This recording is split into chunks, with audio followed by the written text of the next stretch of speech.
गुरु ब्रह्मा गुरु विष्णु गुरुदेवो महेश्वर गुरु साक्षात् परब्रह्म तस्मै श्री गुरुवे नमः।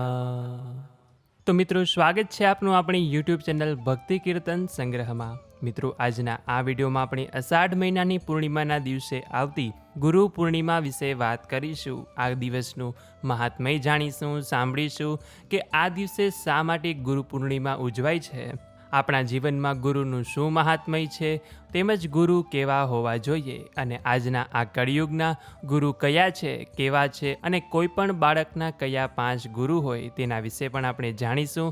તો અંત સુધી મારી સાથે જોડાયેલા રહેજો। આ વિડીયો પસંદ આવે તો લાઈક કરજો, શેર કરજો। અમારી ચેનલમાં નવા હોય તો સબસ્ક્રાઈબ કરવાનું ભૂલતા નહીં કે જેથી કરીને આવા જ અવનવા વિડીયો આપ સૌ લોકોને મળતા રહે। અને હા મિત્રો, જો આપણે નિત્ય અનેક સ્થળોના લાઈવ દર્શન કરવા હોય તો વોટ્સએપમાં અમારો ગ્રુપ છે કે જેમાં અમે નિત્ય દર્શન કરાવીએ છીએ। તો તેમાં જોડાવા માટે અહીંયા જે નંબર લખેલો છે તેના ઉપર અમને જય શ્રી કૃષ્ણ લખીને મોકલી આપજો, એટલે આપને અમારા દ્વારા અમારા ગ્રુપની લિંક મોકલવામાં આવશે અને એમાં આપ જોઈન થઈ જશો, એટલે નિત્ય આપને પણ તે દર્શનનો લાભો મળશે। તો આવો મિત્રો, હવે આપણે આ વિડીયોની શરૂઆત કરીએ। મિત્રો, અષાઢ સુદ પૂનમ એટલે કે ગુરુ પૂનમ, કે જેને વ્યાસ પૂર્ણિમા તરીકે પણ ઓળખવામાં આવે છે। પૌરાણિક કથા મુજબ સૌપ્રથમ ભગવાન વેદવ્યાસનું પૂજન નૈમિષારણ્યમાં રહેતા ઋષિઓએ કર્યું હતું, કેમ કે વેદવ્યાસજીએ તેમની દિવ્ય દ્રષ્ટિ આપીને અનેક ઋષિઓને જ્ઞાન અપાવ્યું હતું, જ્ઞાન કરાવ્યું હતું અને તે દરેક ઋષિએ વેદવ્યાસજીને ગુરુ માન્યા હતા। અને તે દિવસથી લઈને આ ગુરુ પૂર્ણિમાને આપણે વેદવ્યાસજીના નામ ઉપરથી વ્યાસ પૂર્ણિમા તરીકે પણ ઉજવીએ છીએ। ઘણા લોકો આ દિવસને ગુરુ પૂનમ પણ કહે છે। ખાસ કરીને આ દિવસ શિક્ષકો માટેનો હોય છે। દરેક વિદ્યાર્થી તેમના શિક્ષકોને મળે છે, તેમને પગે લાગે છે, આશીર્વાદ લે છે અને તેમને ગુરુ દક્ષિણા રૂપે કંઈક ને કંઈક ભેટ આપે છે। અને શિક્ષક જ એક એવા છે કે જે બાળકનું નાની ઉંમરથી લઈને મોટી ઉંમર સુધી તેનું ઘડતર કરે છે અને તેની સફળતા પાછળ એક શિક્ષકનો ખૂબ જ મહત્વનો ભાગ હોય છે। જ્યારે નાના બાળકનું સારી રીતે ઘડતર કરવામાં ન આવે તો ત્યારે તે બાળકને જીવનમાં સફળતા મળતી નથી, પરંતુ જો બાળક નાનું હોય તો તેનું યોગ્ય રીતે ઘડતર કરવામાં આવે, યોગ્ય રીતે તેને શિક્ષણ આપવામાં આવે છે તો તે બાળક મોટું થઈને જરૂર સફળતા પ્રાપ્ત કરે છે। એટલા માટે આજના દિવસે શિક્ષકનું ખાસ કરીને પૂજન કરવું જોઈએ। અને હું તો એમ જ કહું છું કે આજનો દિવસ નહીં, પરંતુ નિત્ય આપણા શિક્ષકોને આદર, માન, સન્માન આપવું જોઈએ, કે જેમનું આપણા જીવનમાં ખૂબ જ ઊંચું સ્થાન છે। ગુરુ એટલે કે અજ્ઞાનરૂપી અંધકારમાંથી જ્ઞાનરૂપી પ્રકાશ આપી આપણી જીવનરૂપી નૌકાને તારનાર। ગુ શબ્દનો અર્થ થાય અંધકાર એટલે કે અજ્ઞાન અને રૂ શબ્દનો અર્થ થાય કે પ્રકાશ અને જ્ઞાન, કે જેને નષ્ટ કરનારા કોઈ બ્રહ્મ સ્વરૂપ પ્રકાશ હોય તો તે છે ગુરુ। અજ્ઞાનને આપણા જીવનમાંથી દૂર કરી સાચો માર્ગ બતાવીને આપણે જીવનમાં સફળતા અપાવે છે તે જ ગુરુ છે। જેની પાસેથી આપણે કંઈક શીખીએ, જેની પાસેથી આપણે જ્ઞાન લઈએ તેને પણ ગુરુ કહી શકાય। જેમ કે ભગવાન ગુરુ દત્તાત્રેય વિશે જ વાત કરી લઈએ કે જેમને કુલ 24 ગુરુ ધારણ કર્યા હતા।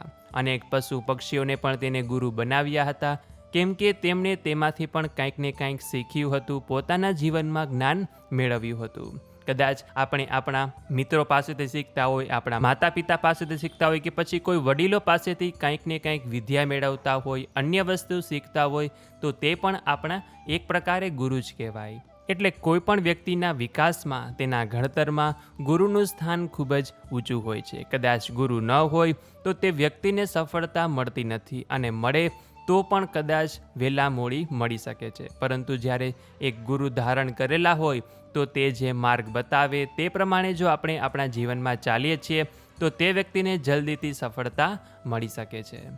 મોટા મોટા સંતોએ, સ્વામીઓએ પણ ગુરુને ધારણ કર્યા હતા અને પોતાનું જીવન નૌકા પાર કરી હતી।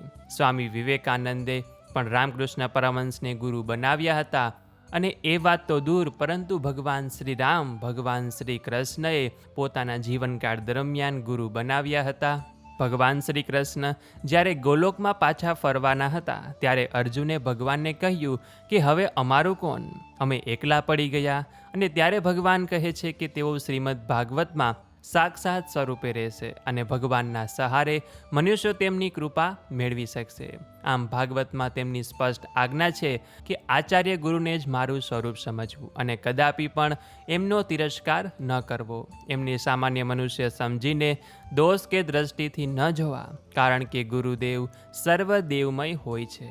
એટલા માટે ભગવદ્ કૃપાની પ્રાપ્તિ માટે વ્યક્તિએ ગુરુ શરણાગત થવું જોઈએ. ભગવાન સુધી પહોંચવું હોય તો ગુરુના માધ્યમથી ભગવાન સુધી સહેલાઈથી પહોંચી શકાય છે. એટલે કે ગુરુ એ ભગવાન સુધી પહોંચવાની સાંકળનું કામ કરે છે. વ્યક્તિ જો ભગવાનને પામવા ઈચ્છતો હોય, ભગવાનની ચરણમાં જવા ઈચ્છતો હોય તો તેને ગુરુ ધારણ કરવા પડે અને તેના માધ્યમથી તે સહેલાઈથી સરળતાથી ભગવાનને પામી શકે છે. આમ તો જ્યારે ગુરુની વાત આવે ત્યારે આપણે આપણા માતા પિતાને તો ક્યારેય ભૂલી શકીએ જ નહીં. કોઈ પણ બાળકનું જો સૌપ્રથમ ગુરુ હોય તો તેની મા જ છે. કોઈ પણ બાળક તેની મા પાસેથી જેટલું શીખે છે તેટલું બીજા કોઈ પાસેથી શીખતો નથી. કેમ કે કોઈ બાળક નાનું હોય ત્યારે તે સૌથી વધુ સમય તેની મા સાથે જ વિતાવે છે. જેવું તેની માનું વર્તન હશે, જેવો તેનો માનો વ્યવહાર હશે, તેવું જ બાળકનો વિકાસ થશે. જેવું મા બોલશે તેવું જ બાળક બોલશે. જેવું મા બીજા સાથે વર્તન કરશે તેવું જ બાળક બીજા સાથે વર્તન કરશે. એટલા માટે જ જો કોઈ બાળકની સૌપ્રથમ ગુરુ હોય તો તે છે તેની મા. ત્યાર પછી બીજા ગુરુ કહી શકાય તો કે આપણું ઘર. આપણા ઘરમાં રહેલા પ્રત્યેક બાળકો, પ્રત્યેક વડીલો, કુટુંબમાં રહેલ એક એક વ્યક્તિ તે આપણા આધુનિક ગુરુ કહેવાય છે. એક સમય હતો કે આપણે ત્યાં વડીલો જ ગુરુનું સ્થાન હતા. તેથી કહેતા કે માતૃદેવો ભવ, પિતૃદેવો ભવ અને દેવે આખો સમાજ. માતા પિતા ક્યારેય બાળકનું ખરાબ ઈચ્છે જ નહીં. તેથી તેઓ પોતાની સમજણ મુજબ બાળકને સારા ખરાબ વચ્ચેનો ભેદ સમજાવતા જાય છે. ઘરમાં રહેલા વડીલો પણ તેમના આ કાર્યમાં મદદ કરે છે. આથી એમ કહી શકાય કે આપણું ઘર, આપણું કુટુંબ પણ એક પ્રકારના ગુરુ જ છે. ત્યાર પછી ગુરુમાં આવે તે બાળકની આસપાસનું વાતાવરણ. મોટા થતા બાળકો પોતાના કુટુંબ પાસેથી તો જીવનના પાઠ શીખે જ છે, પણ એ જ કુટુંબ જે નથી શીખવાડી શકતું એ આપણને આપણા વાતાવરણમાંથી શીખી જઈએ છીએ. ભલે કહેવાય કે પહેલો સગો તે પાડોશી, પણ આ પાડોશી પાસેથી, તેની ભાષા ઉપરથી, તેના વિચાર વ્યવહાર ઉપરથી આપણે ઘણી વાતો શીખી જઈએ છીએ કે જેમાં સારી અને ખરાબ બંને બાબતો રહેલી છે. અને તેથી જ તો કહેવાય કે જેવો સંગ તેવો રંગ. એટલા માટે આપણી આસપાસનું જે વાતાવરણ હોય તેને પણ આપણે ગુરુ કહી શકીએ. કેમ કે મેં પહેલાં જ કીધું ને કે જેની પાસેથી આપણે જેમાંથી કંઈ પણ નાનામાં નાની વસ્તુ શીખીએ તે પણ ગુરુ જ કહેવાય. ત્યાર પછી જો કોઈ વસ્તુને ગુરુ કહી શકાય તો તે છે સંજોગો. આપણા જીવનમાં કોઈ અકારણે કે કારણે જે સંજોગો ઊભા થાય છે તેને પણ આપણે ગુરુ જ કહી શકીએ. કેમ કે જો કોઈ સારા સંજોગો હોય કે પછી ખરાબ સંજોગો હોય, માણસ તેમાંથી કંઈ ને કંઈ પણ શીખતો જ હોય છે. અનેક પ્રકારના પાઠ શીખે છે અને તે પોતાના જીવનમાં ધીમે ધીમે આગળ વધે છે. ત્યાર પછી ગુરુમાં આવે આપણા શિક્ષકો કે જેમની પાસે આપણે વિદ્યા પ્રાપ્ત કરીએ છીએ, વિદ્યા મેળવીએ છીએ કે જે આપણને આગળ જીવનમાં કામ આવે છે, આપણું જીવન ચલાવવા માટે કામ આવે છે. અને આજના આ કળિયુગના જો સૌથી મોટા કોઈ ગુરુ હોય તો તે છે ઇન્ટરનેટ. ઇન્ટરનેટના માધ્યમથી વ્યક્તિ કંઈ પણ શીખી શકે છે. કંઈ સારું ખરાબ જે તેને શીખવું હોય તે દરેક વસ્તુ ઇન્ટરનેટના માધ્યમથી શીખી શકાય છે. આજના યુગમાં, આજના જમાનામાં ઇન્ટરનેટ વગર કોઈ પણ વ્યક્તિને ચાલતું નથી. ઇન્ટરનેટ વસ્તુ એવી છે કે જે આપણને દેખાતી નથી, પરંતુ જો તે ન હોય તો તેના વગર ચાલે નહીં. એટલા માટે મારા મત મુજબ ઇન્ટરનેટ પણ આજના યુગમાં એક ગુરુ સમાન જ કહી શકાય. ઇન્ટરનેટમાં છે બધી વસ્તુ, પરંતુ હવે તેમાંથી શું શીખવી તે બધું આપણે જોવાનું છે. એટલે મારા મત પ્રમાણે જોવા જઈએ તો ઇન્ટરનેટ પણ એક ગુરુ જ કહી શકાય. કદાચ આપણા જીવનમાં અત્યાર સુધી આપણે કોઈ પણ ગુરુ ધારણ કર્યા ન હોય, કોઈ આપણા ગુરુ ન હોય, તો અંતે ભગવાન શ્રી કૃષ્ણ તો છે જ. કેમ કે કૃષ્ણમ વંદે જગદગુરુ, કે જગતગુરુ ભગવાન શ્રી કૃષ્ણને મારા વંદન છે.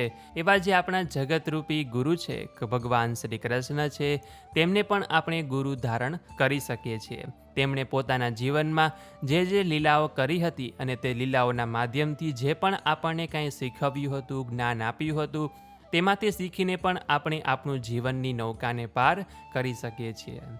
ભગવાન શ્રી કૃષ્ણના જીવનમાં હંમેશા દુઃખ જ રહ્યું છે, પરંતુ આપણે તેના મોં ઉપર ક્યારેય દુઃખની એક રેખા પણ જોઈ નથી. હંમેશા તેનું મુખ મલકતું જ રહે છે અને આજે પણ તમે ક્યાંય પણ ભગવાન શ્રી કૃષ્ણને જોશો તો તેનું મુખ સદાય મલકતું જ રહેશે. એટલા માટે આપણે જ્યારે મંદિરે દર્શન કરવા જઈએ ત્યારે પણ આપણું મુખ મલકતું જ હોવું જોઈએ. જેવી રીતે આપણે ભગવાનનું હસતું મુખ જોઈને આપણને આનંદ આવે છે, તેવી રીતે ભગવાન પણ આપણું હસતું મુખ જોવે તો ભગવાનને પણ આનંદ આવવો જોઈએ. આપણે દુઃખી હોઈએ, આપણું હસતું મુખ ન હોય તો ભગવાનને પણ આપણું મોઢું જોવું ગમે નહીં. એટલા માટે આપણે જ્યારે પણ કોઈ પણ મંદિરે જઈએ, એવું નથી કે ભગવાન શ્રી કૃષ્ણના મંદિરે જ, અન્ય કોઈ પણ દેવી દેવતાના મંદિરે જઈએ તો સદાયને માટે આપણું મુખ મલકતું હશે તો ભગવાન પણ આપણા ઉપર રાજી થશે અને આપણને આશીર્વાદ આપશે કે મારો ભક્ત મારી પાસે આવ્યો અને મેં તેને આવું અમૂલ્ય જીવન આપ્યું છે તો તે જીવનથી સુખી છે, સંતોષ છે. આવું માનીને ભગવાન પણ ખુશ થશે. અને જ્યારે ભગવાન ખુશ હોય, આપણા દેવી ખુશ હોય, કુળદેવી ખુશ હોય તો એનાથી ઉપર આપણે બીજું જિંદગીમાં જોઈએ શું? રૂપિયો આજે છે, કાલે નથી, કાલે છે, આજે નથી. પરંતુ જ્યારે ઈશ્વર, ભગવાન, આપણા કોઈ દેવી દેવતા, કુળદેવી જ્યારે રાજી હોય, ખુશ હોય, એ કાયમને માટે રહેવાનું છે. એટલા માટે આ વસ્તુ પર ધ્યાન આપવું જોઈએ. તો મિત્રો, આશા છે કે હવે આપ સૌ લોકોને આ ગુરુ પૂર્ણિમાનું મહાત્મ્ય, ગુરુ પૂર્ણિમાનો મહિમા તેમજ આ દિવસનું મહત્ત્વ શા માટે છે, આ દિવસ શા માટે ઉજવાય છે, તેના વિશે હવે આપ સૌ લોકોને સમજાઈ ગયું હશે અને આપ સૌ લોકોએ મારી સાથે આપ ગુરુ પૂર્ણિમાનો 5 થી 10 મિનિટનો સત્સંગ કર્યો હશે.